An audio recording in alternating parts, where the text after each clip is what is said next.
तेजमयो देवाः महावीरो महाबला ज्ञान गुण भक्ति संगमो श्री हनुमते नमो नमः। जय हनुमान संकट मोचन जय हनुमान। जय हनुमान संकट मोचन जय हनुमान। केसरी नंदन तिहु जगवंदन अंजनी सुत बलधारी। केसरी नंदन तिहु जगवंदन अंजनी सुत बलधारी। संकट मोचन नाम तुम्हारा संकट मोचन नाम तुम्हारा हर संकट पे भारी। जय हनुमान संकट मोचन जय हनुमान। जय हनुमान संकट मोचन जय हनुमान। संकट उसके निकट न आवे ले जो शरण तुम्हारी। संकट उसके निकट न आवे ले जो शरण तुम्हारी। संकट मोचन नाम तुम्हारा संकट मोचन नाम तुम्हारा हर संकट पे भारी। जय हनुमान संकट मोचन जय हनुमान। जय हनुमान संकट मोचन जय हनुमान। हम अपने शत्रुओं के अंत के लिए तैयार हैं रक्षेंद्र, केवल आपकी अनुमति की प्रतीक्षा कर रहे हैं। शीघ्र हमें परिणाम की सूचना दो।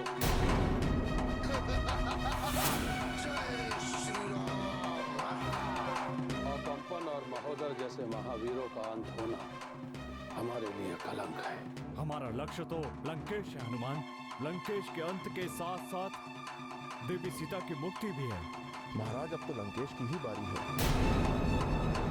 और उसके मारे जाते ही माता सीता की इच्छा भी पूरी हो जाएगी। आप निश्चिंत रहें, हम माता सीता को मुक्त कराने में शीघ्र ही सफल होंगे। महादेव शिव तुम्हारे विश्वास की रक्षा करे हनुमान।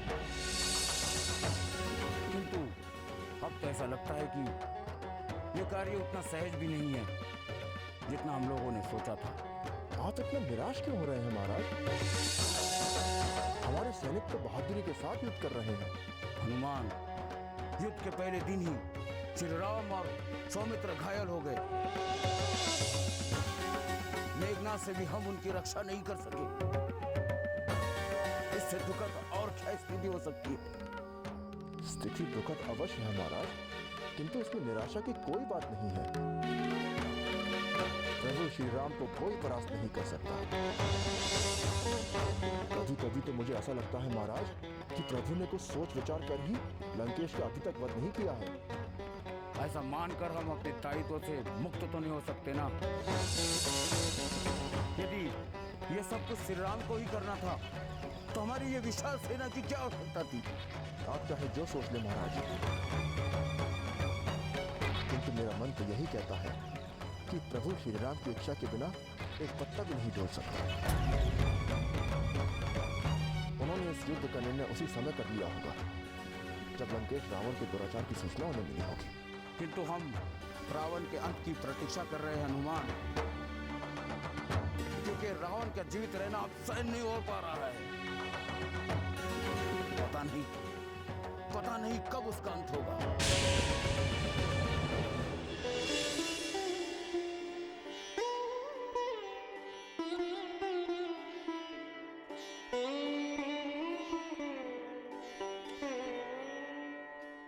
भैया,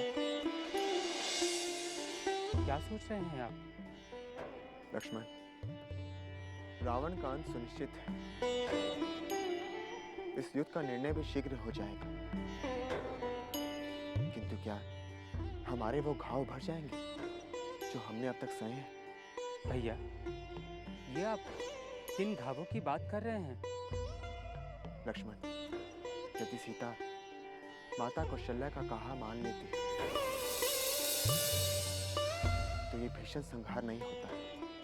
किंतु भैया, आप ही तो कहते हैं कि ये युद्ध मानवता की रक्षा के लिए है। ये युद्ध सत्य और धर्म की रक्षा के लिए है। किंतु लक्ष्मण, युद्ध में केवल दोषी ही नहीं मारे जाते, सत्य और धर्म की रक्षा में ना जाने कितने निर्दोष राक्षस भी मारे जा रहे हैं। हमारी सेना की भी क्षति हो रही है। ये भी तो हमारे लिए घाव ही है। इतना ही नहीं, अयोध्या की स्मृतियां भी हमारे लिए घाव के समान हैं। 14 वर्ष बीतने जा रहे हैं, परंतु अयोध्या की कोई सूचना नहीं मिली है। पता नहीं माता कौशल्या कैसी होंगी, पता नहीं कैसी होंगी माता सुमित्रा, और माता कैकेयी की भी कोई सूचना नहीं मिली है।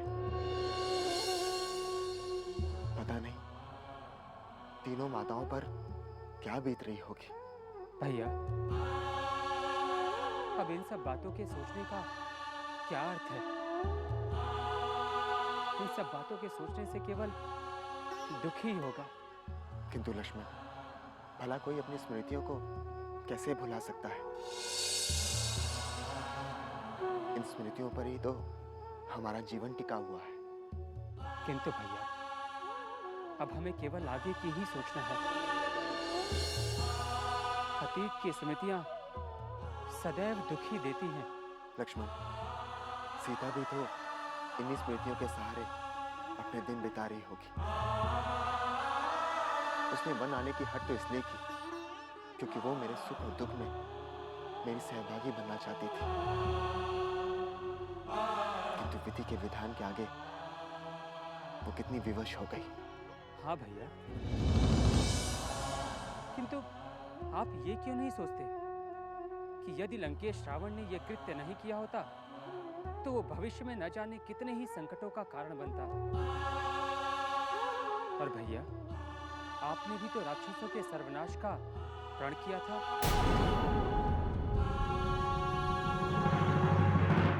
संकट मोचन जय हनुमान।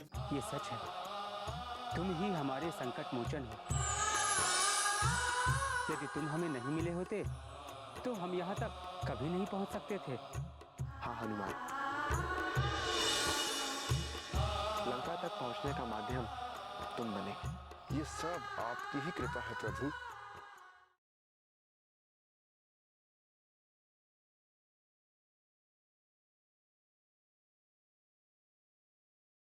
संकट मोचन जय हनुमान।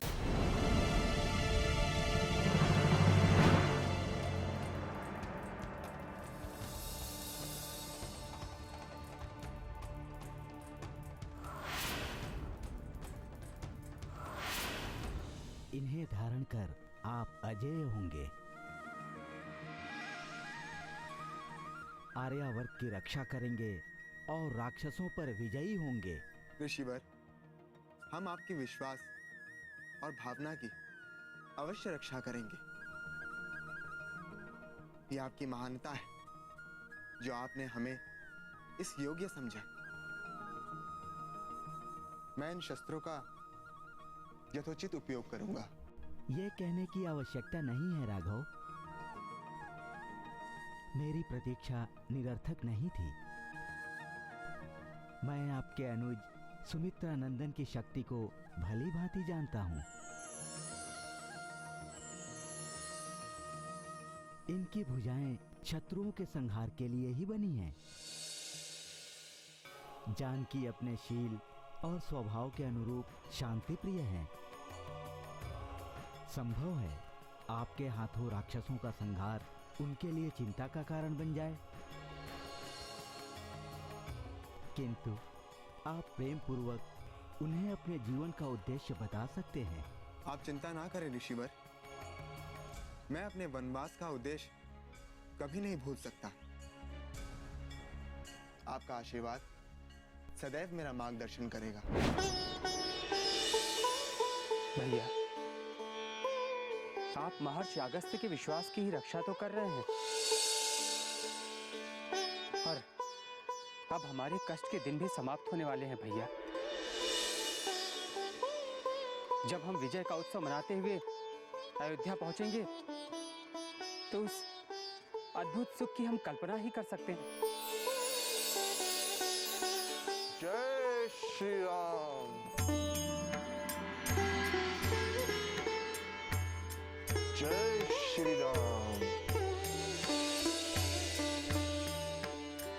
क्षमा करें प्रभु, क्या अभी तक आपको नींद नहीं आई? बातें करते हुए समय का ध्यान ही नहीं रहा हनुमान। किंतु प्रभु, रात्रि का तीसरा पहर बीत रहा है। हनुमान, जिस प्रकार तुम्हें नींद नहीं आती, उसी प्रकार हम भी सुखपूर्वक कहाँ सो पाते हैं। तब तो मेरा जीवन व्यर्थ है। यदि मेरे होते आप दोनों को कोई कष्ट हो, ये मैं कदापि सहन नहीं कर सकता। कदापि नहीं भैया लक्ष्मण। हम तुम्हारी भावनाओं को भली भांति समझ रहे हैं हनुमान। लक्ष्मण तो बस हंसी कर रहे थे। सत्य तो ये कि हमारे कष्ट तो तभी समाप्त हो गए थे जब तुम हमें किष्किंधा में मिल गए थे। हाँ पवन पुत्र, ये सच है। तुम ही हमारे संकट मोचन हो। यदि तुम हमें नहीं मिले होते तो हम यहाँ तक कभी नहीं पहुँच सकते थे। हाँ हनुमान, लंका तक पहुँचने का माध्यम तुम बने, और अब लंका पर विजय का कारण भी तुम ही बनोगे।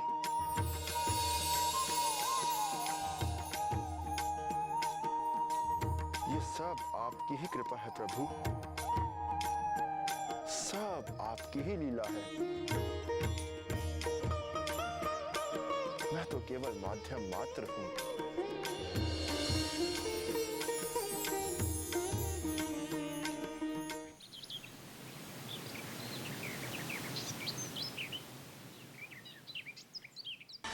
ये वनवासी राम दिव्य स्वप्न देख रहा है कि इस युद्ध में वो विजयी होगा, किंतु वो नहीं जानता कि ये उसके जीवन की सबसे बड़ी भूल है, सबसे बड़ी भूल।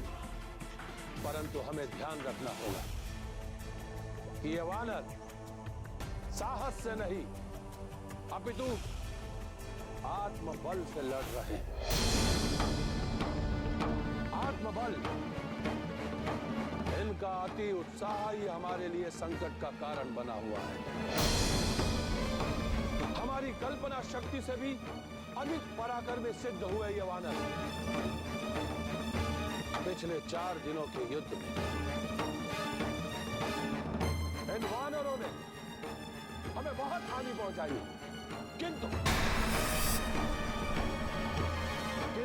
हमें अपना मनोबल बनाए रखना है। संकट मोचन जय हनुमान। दुष्ट वानर, मैं अभी तेरा अंत करता हूँ।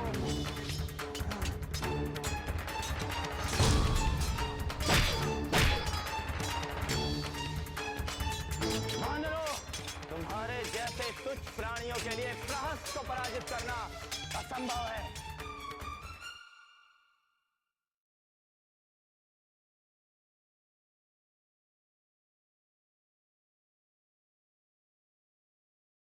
संकट मोचन जय हनुमान। गहन चिंतन के पश्चात हमने यह निर्णय लिया है कि अब लंका की सेना का नेतृत्व स्वयं महाबली प्रहस्त करेंगे। मैं तैयार हूं लंकेश। मैं इतने दिन की प्रतीक्षा कर रहा था। एक बात का ध्यान रहे प्रहस्त, तुम्हें उसी उत्साह से उन वानर सेना का संहार करना है जिस उत्साह से हनुमान ने हमारे कई वीरों का अंत किया। उस वानर के साथ हमारी तुलना करके हमें लज्जित न करें लंकेश। उस वानर ने हमारे पुत्र का वध किया है और वो घाव अभी भी हमारे हृदय में है। मैं उस वानर का वध करके अति प्रसन्नता चाहता हूँ। केवल हनुमान का वध नहीं करना है तुम्हें प्रहस्त, तुम्हें संपूर्ण वानर सेना का संहार करना है। संपूर्ण वानर सेना का संहार। अवश्य लंकेश, अवश्य। आपका आदेश मेरे लिए शिरोधारी। आज मैं संपूर्ण शत्रु सेना का विनाश करके आपको निश्चिंत कर दूंगा। और आज मैं अपने कृपाण के शौर्य से रणभूमि को लाल कर दूंगा और सारे शत्रुओं को चील कौओं का आहार बना दूंगा और उन दोनों राम और लक्ष्मण का सर काटकर उसकी भार्य को भेंट कर दूंगा। लंकेश, भेंट करूंगा। बस प्रहस्त, बस। तुम्हारे इसी शक्ति प्रदर्शन को हम युद्ध भूमि में देखना चाहते हैं। लंका की संपूर्ण आशा अब केवल तुम पर टिकी हुई है। जाओ और विजयी होकर लौटो। मेरा अंग प्रत्यंग प्रतिशोध की ज्वाला में धधक रहा है लंकेश। मैं अपने शत्रुओं के रक्त से उस ज्वाला को शांत करूंगा। मैं अभी इसी समय रणभूमि की ओर प्रस्थान करता हूं। मुझे आज्ञा दे लंकेश। हमारा आशीर्वाद सदैव तुम्हारे साथ।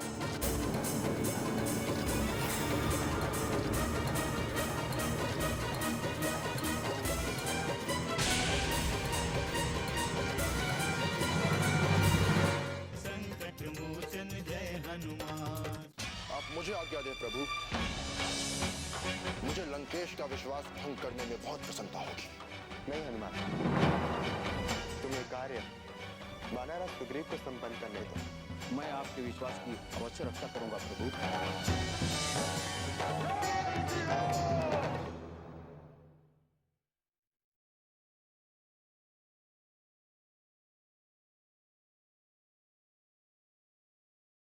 संकट मोचन जय हनुमान।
बड़ी आक्रामक मुद्रा में आगे बढ़ रहा है प्रभु।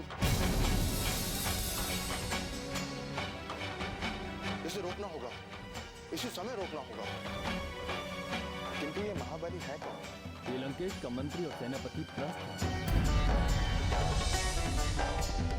लंका की पूरी सेना का तीसरा भाग इसके अधिकार में आता है। लंकेश को इस पर बहुत विश्वास है। क्या जाम्बुवली जो मेरे हाथों मारा गया था वो इसी का पुत्र था? हाँ।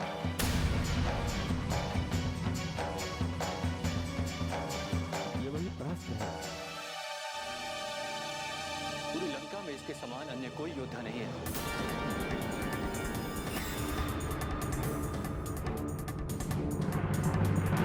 रावण के द्वारा लड़े गए कई युद्धों में जीत का श्रेय प्रहस्त को जाता है। तब तो यह हमारे लिए घातक सिद्ध हो सकता है।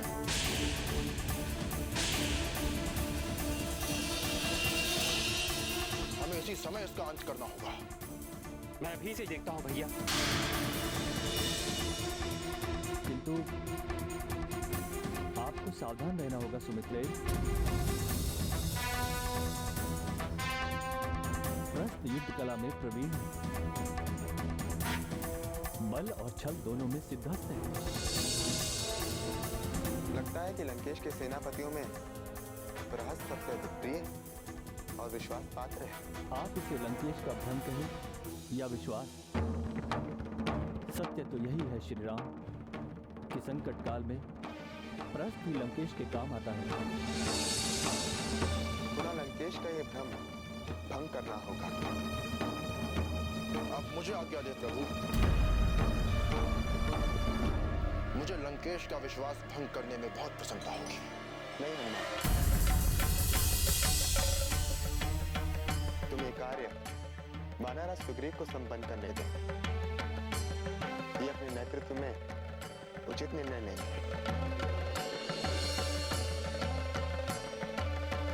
समय आने पर मैं तुम्हारे योग्य आदेश दूंगा। मैं आपके विश्वास की अवश्य रक्षा करूंगा प्रभु।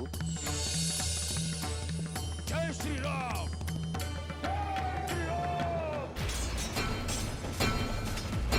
अपने प्राण बचाओ वानरों, आज प्रहस्त तुम्हारा अंत करने आ गया है। दुष्ट वानर, मैं अभी तेरा अंत करता हूँ।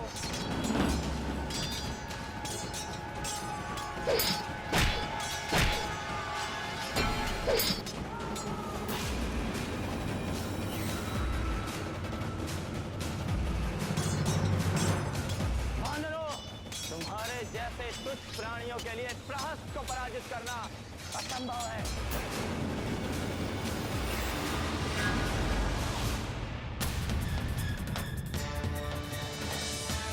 प्रभु, ये तो लंकेश का विमान है। मैंने उसे लंका में देखा था। लगता है ये कोई नई चाल चलने वाला है। रावण के किसी भी चाल चलने से पहले हम इसे शब्द भेदी बाण से मार सकते हैं। जय हनुमान, असुर निकंदन जय हनुमान। मनोजवं मारुततुल्यवेगं जितेन्द्रियं बुद्धिमतां वरिष्ठं वातात्मजं वानरयूथमुख्यं श्रीरामदूतं शरणं प्रपद्ये।